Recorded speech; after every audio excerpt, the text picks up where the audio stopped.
everyone, welcome back to the channel. Today we're back on GT Sport and we're back with a daily race at Bathurst in the Group 4 cars. I'm driving the Megane Group 4. This is the older version of the Megane, not the new one that has been released on patch 1.19. Obviously the new car isn't the best in the straight lines, so you're not really going to be competitive at Bathurst using that car. So I'm obviously using this Megane here with the Williams livery you can see there. And in front of us we've got the Citroen. You can see I'm in P4. Some very fast drivers in this lobby. I think there's quite a few that have made it into the top 10 stars in this race. I was actually, I think, about 6th or 7th place, or might have been higher at this point of the day when I did this race with a 2 minutes 11.0. I think I'm outside that top 10 now, as it's mainly in the 2 minutes 10s, but there is definitely, I should be able to get into the 2 minutes 10s if I really pushed it. As you can see there, straight away the main aim was to get past that Citroen. That Citroen has got amazing fuel saving capabilities. It's able to save a lot of fuel and not pit, and also keeps its tyres really well. So I know I had to get past that from previous races I've done here today, and just about got it done there and in front of him. And even then, if he has a clean race, he's going to probably be too far ahead with the strategy that Citroen can run. But I had to just go and try and get along with this race and try and get a gap to him, because I was able to pull away from that Citroen. It's just without pitting, and the fact that it can just save so much fuel and keeps the grip. It's a really strong car at Bathurst, as you can see there. Looking back at myself now, riding on board with P2 as we're working our way at the top of the hill now at the Bathurst track, and then we're starting to go around these really fast corners and coming up to the downhill section. I'm trying to push really hard now. You can see going downhill. I do love this section, but I go a little bit deep in there. You can see I run really deep and lose the front end side, and the front end just slid. I get a lot of understeer, just about kept out of the wall and kept myself in P3 and didn't lose the place to that Citroen. I really couldn't afford to let that Citroen pass. So again, trying to get a nice clean exit on that corner, because I want to make sure I get clean exits down the straight so no one can overtake me. Unfortunately, I'm still not perfect at doing that corner. I do need to start working out. I know what I need to do, but to get it done consistently, I've got to start working on that, because that is my weakest corner on Bathurst. If I can get that corner sorted, I think I'll be really competitive at this track. It's just that one corner that I've got to properly master, which I will work on. As you can see there, up ahead there's a contact between P1 and P2. It looks like P2 just came into contact slightly as he went through the corner. I go down the right hand side as that car's ghosted, get myself into the lead, and as you can hear there's some sort of contact going on behind me. I could hear it at the point. I didn't know where the car was. I was a little bit panicked at this point, thinking it was on me. I look behind and there's penalties everywhere, so something has gone on there. Let's have a little look at what happened there. So as I go through this corner, you're going to see, with all the chaos in front of us, the Citroen goes outside and then comes to go back on the track, and he doesn't know the Megane is there, and he clean swipes him out of the race pretty much and straight into the barrier. So unfortunate, but not really much. It was a bit of it's a hard one, because he didn't know he was there. Obviously I would be annoyed if that was myself that got took out, so he should have really had the awareness to see that, but it wasn't deliberate. It was just a driving error. It wasn't like he did that on purpose. It was just, he's obviously tried to tuck in behind the other car to get in the slipstream and then go round the outside, because the other car was going so slow, and he's just not known that the Megane was there, and he's just wiped him out. But it was quite entertaining to watch though on the replay, but I wouldn't be entertained if I was in that white Megane. As you can see there now, I've got the other cameras on board at the moment. As you can see, P2 having a little look at myself. I go in deep and there's contact. What happened there? He looked like he was going to make a move into that corner. I then go wide to try and see make sure if he does dive it, I give him space, and then I hit the wall, and then it just rebounds you off the wall straight back into the track, and we basically went invisible and went into each other, and it all went a bit chaotic. But luckily he didn't lose too much time, and I think at this point I don't think I actually got a penalty for that. I'm pretty sure there was no penalty given to myself for that. I'm not sure if he picked up a penalty. So now trying to push really hard in the downhill section. You can see I'm driving really aggressively, trying to get through these corners as fast as I can, because I didn't want him to get back in the slipstream. But again, this final corner is such an issue, and I know what it is. It's because I'm not taking a wide enough entry point. I'm turning in too early, but to try and do it when you're so used to doing it that way, it's going to take a little bit of work, but I do know what I've got to do, so I'm sure I'll get it sorted eventually. As you can see how much he gained just on that corner there. He's got the gap under 1 second now, where he's gained nearly 2 tenths pretty much on that one corner, and he's getting himself into the slipstream now as we work hard that way down this final back straight. Really long straight, where if you're in the slipstream, it's a lot of overtaking opportunities on the straight. And now trying to just hold the car, as trying to basically get some sort of lead ahead, because I had to push, but I wanted to try and save a little bit of fuel, because this is a real hard situation, because I've got the two Megans that I'm racing that I need to kind of fuel save a bit against, but I've got the Citroen, which I didn't see in the top 8, so I didn't know where he was. So at this point I was thinking, is he too far behind to really get in the pit stop, get past me? I really didn't know how this race was going to go, with the fact that I couldn't see him in the top 8. Obviously in previous races he was a lot closer, so this was really tricky to what I had to do at this point. So I decided to pretty much drive reasonably aggressive. You can see they're changing gear pretty much towards the end of the rev range, and just trying to build up some form of lead. You can see they're going through that corner, slightly pulling away on the acceleration, and as you can see there, just look how close this race still is now. P1, 2, 3, 4 and 5 very close together in this race, and I'm just trying to keep it reasonably clean. I just needed to get that final corner sorted in this race to really be able to build up a gap. But at the moment this is great racing. We've got real close battling going on, and we've got some really fast drivers in this top 3 positions here now. As you can see there, I do love the replays on this game. I say it every time, just look how good they look. As you can see there, all 3 Megans going through that corner flat out, taking it as fast as we can, downhill on the downhill section. Just look how fast we're taking it down there. You can see 4 cars all very close together now. This is, again, Bathurst seems to always create good racing.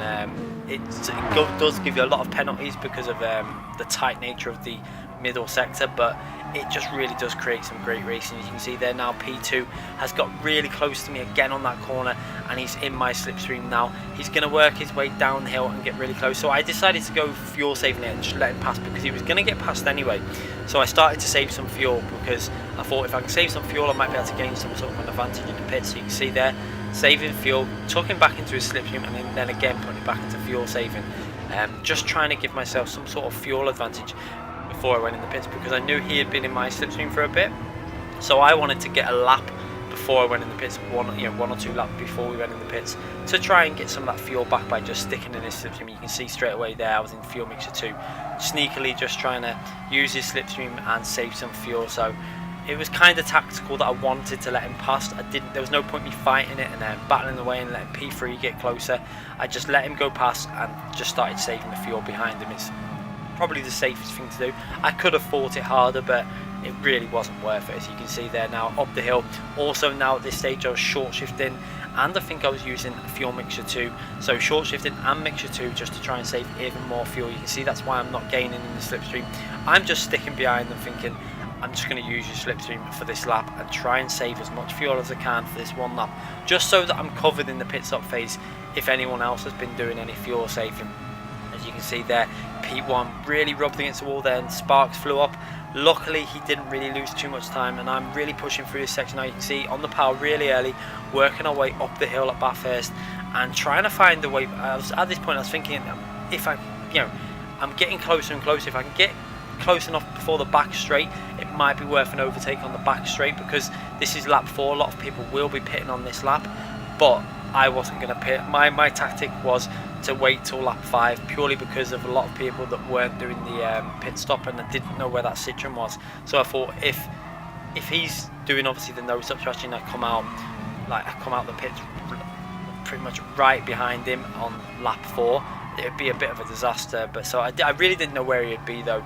I had no idea where he was on the track, because I couldn't see him in the top 8 at this point, so it was a real hard one. I just didn't know where to go with the pit stop. I obviously decided to go lap 5. The only issue with this tactic is the tyres on the Megane are terrible. Look how worn them front tyres already are at the end of lap 4, and they start losing you a lot of time in the middle sector on lap 5. But I'm going to go with this strategy. We'll have a little look as we go down the straight to see if P1, when he pits, what fuel level he is on. As you can see, he's also got a penalty at this stage. I haven't got any penalties, and I don't know how I didn't get one for that instant where I hit the wall and then rebounded back in the track, but somehow got away with a penalty. As you can see there, he dives off into the pit lane, and also P3 went in the pits there. You can see there he's got 20, 25, 26, and I've actually got about 10% more fuel.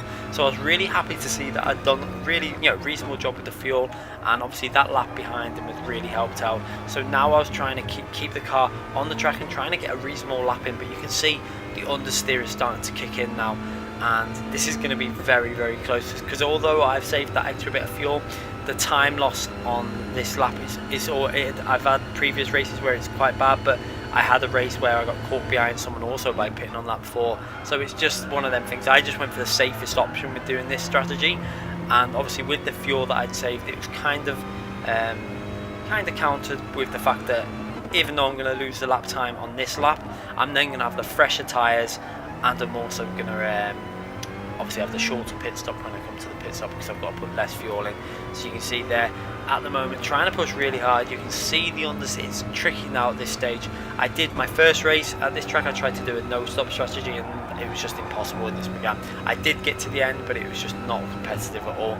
Obviously I'd realised by a couple of extra races that was the strategy not to go on. So this race I'm obviously going to lap 5 and trying to see if I can somehow get in the lead as I come out of the pits. As you can see there, P2 now in this race seems to be on the same strategy as me, staying out to lap 5. I've got the gap covered to him, over 5 seconds ahead. Going on to the final corner, you can see I didn't really hook that corner up as well as I would have liked. It wasn't too bad, but the understeer is just kicking in.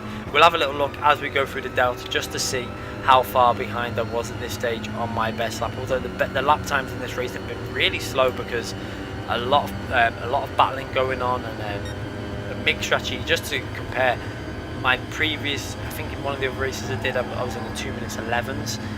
2 minutes 11.6 is the best lap I've done in the race, and normally in low 2 minutes 12. So the race pace isn't great at the moment. That's because of the battling that's been going on, tucking in and slipstreaming, saving fuel and stuff. As you can see there, I'm going to go straight in the pits and try and get this entry as fast as I can. I run a little bit wide, but managed to get on the power early and did that reasonably well.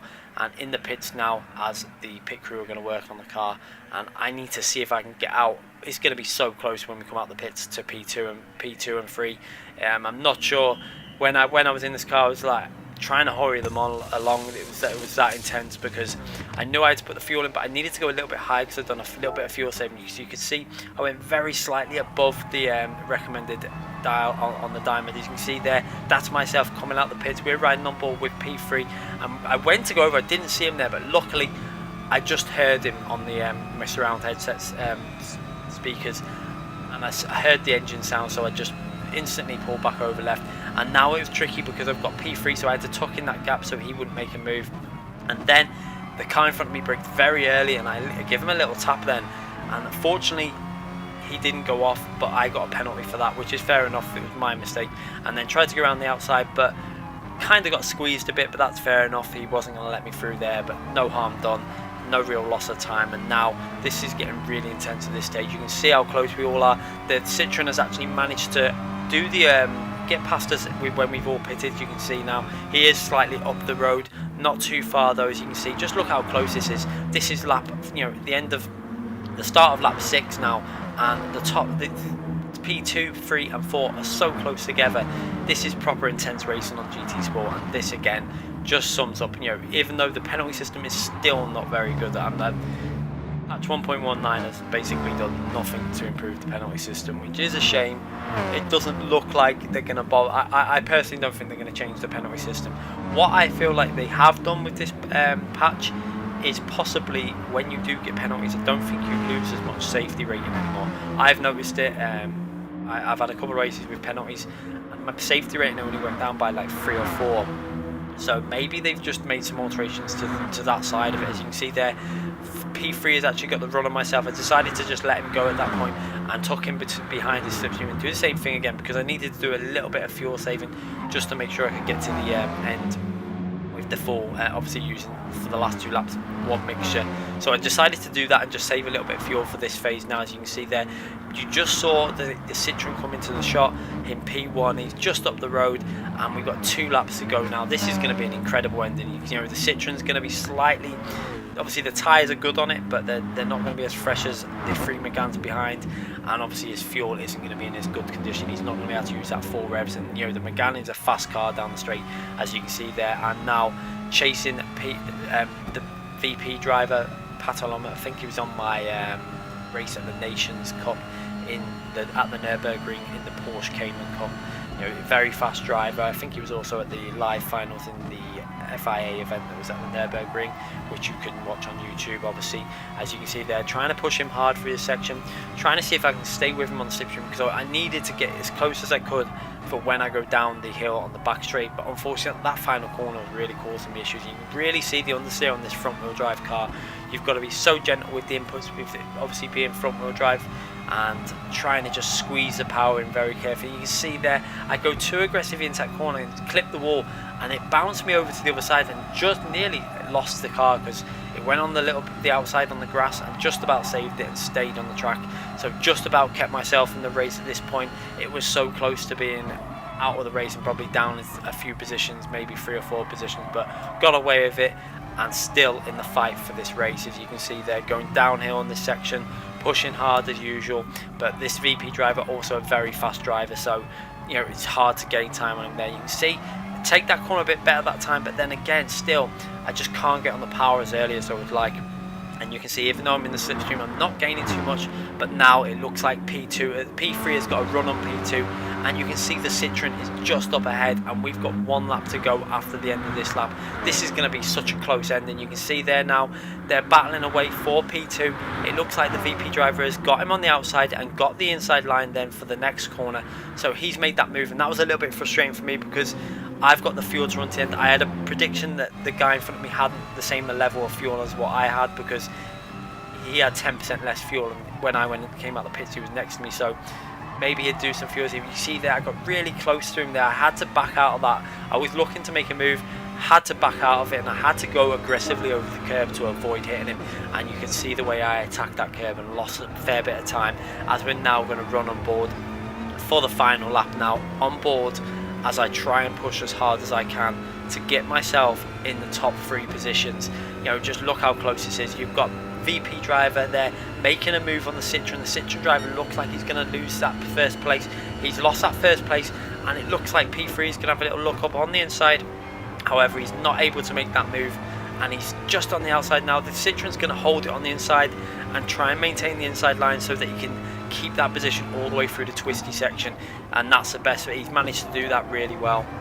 Now I need to try and get as close as I can to P3, because he's going to be wanting to make a move on P2, and I need to be in the position, if he makes a move, that I can try and make a move at the same point. You can see all of us driving really aggressively at this point. 4 cars so close together on the final lap. This again just summarises why GT Sport is so good. We've pretty much all had penalties. We've got penalties, but I've just stopped caring about the penalties now. I just enjoy the racing. If you get a penalty, just take it at the end of the race and just live with it now, because I really don't think they're going to change the penalty system, but you still get racing like this, and this is what makes it worthwhile.